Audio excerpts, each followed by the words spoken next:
One summer, I met a girl. That should be a good enough story, but things went out of control from there. Before we begin, please subscribe to the channel.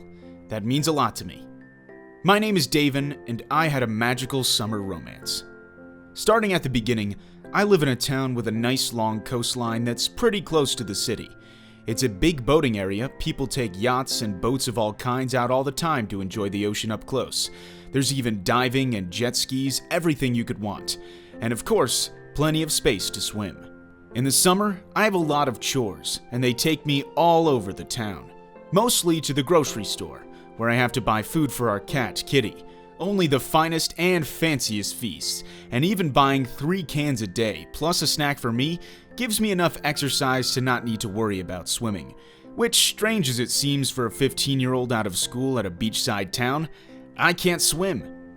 My love story began one day at the grocery store. I was picking up Kitty's food and some snacks for myself to pass the time. I saw a girl in an aisle looking around at some fish food. We met eyes for just a second, and I couldn't look away. They were like glowing blue suns, like seas of water collected against a skyline of fluffy white clouds. She saw me looking, and I thought, oh no, this is bad. I must have been staring at her for so long, and she probably thinks I'm a creep. But I'd never seen a girl that pretty, that perfectly beautiful before. Not in movies or on TV or any internet star or Instagram model. She was too pretty for photos. I had to talk to her, at least to excuse myself, but I was so nervous I could barely open my mouth. It felt like my whole body was stuck, like all my muscles locked up, like a bunch of little pulleys and levers inside of me stopped working. Then I started moving on autopilot. My nerves took over, and instead of stopping me, they made me go even further towards her. And then my voice, against my own wishes, spoke up, and I said, "Hi."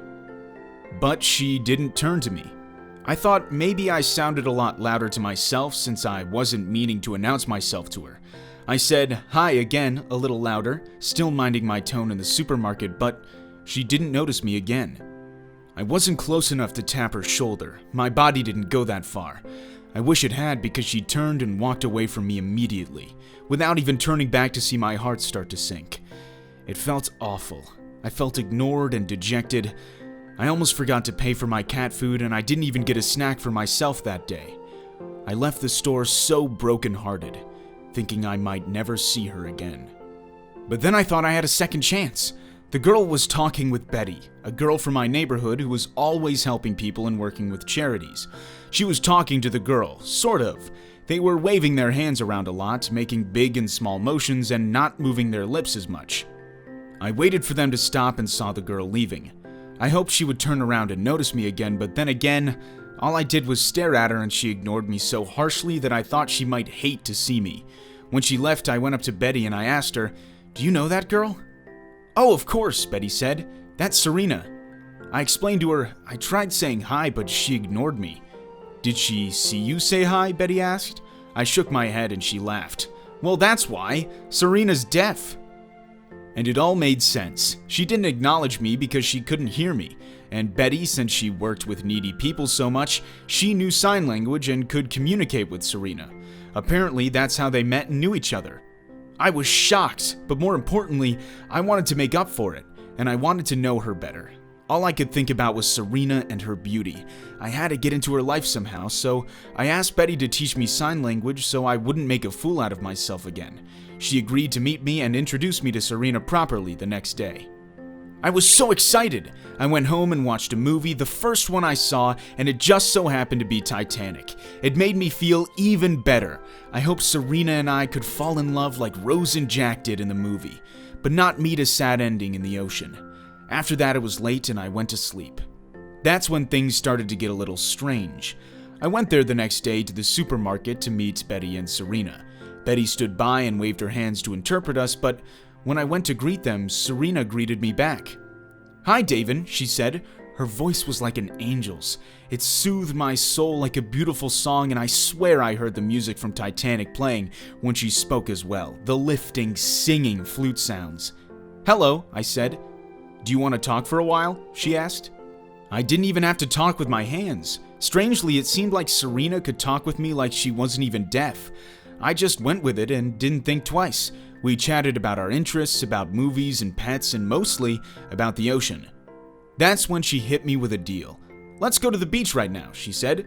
When it came to the water, she talked on, and I gladly listened. She talked about swimming and diving and seeing coral reefs and swimming with colorful fish, all such interesting things I couldn't relate to but was happy to hear about.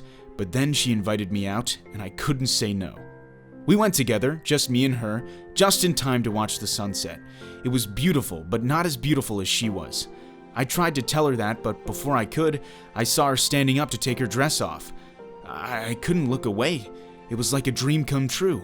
She had a bathing suit on underneath, but it was still shocking. I was glad I brought my own. She held out her hand and said, "Come on, let's go swimming together." I panicked. I'm not sure I'm ready for this." "Come on," she insisted. She reached out and tugged me up. "But I can't swim," I said. She looked at me and smiled, and I felt my legs giving out beneath me.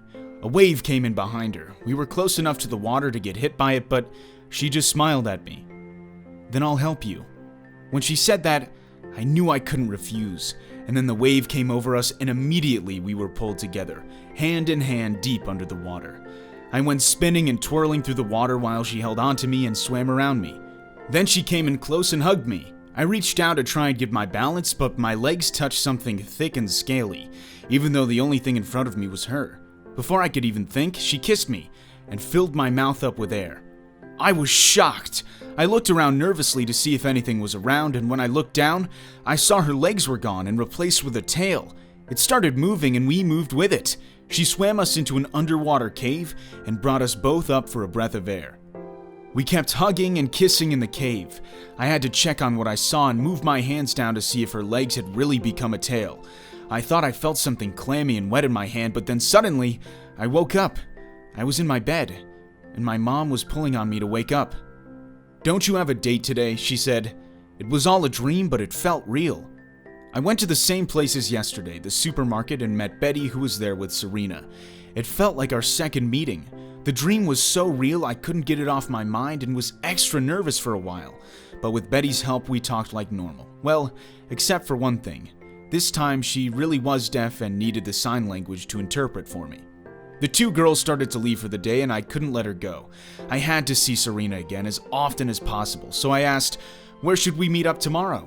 Serena mentioned something to Betty, who turned to translate it to me. She said, "Let's go to the beach." I froze up a bit. Things were just starting to get strange again. It was like my dream was coming true, and I knew what would come next.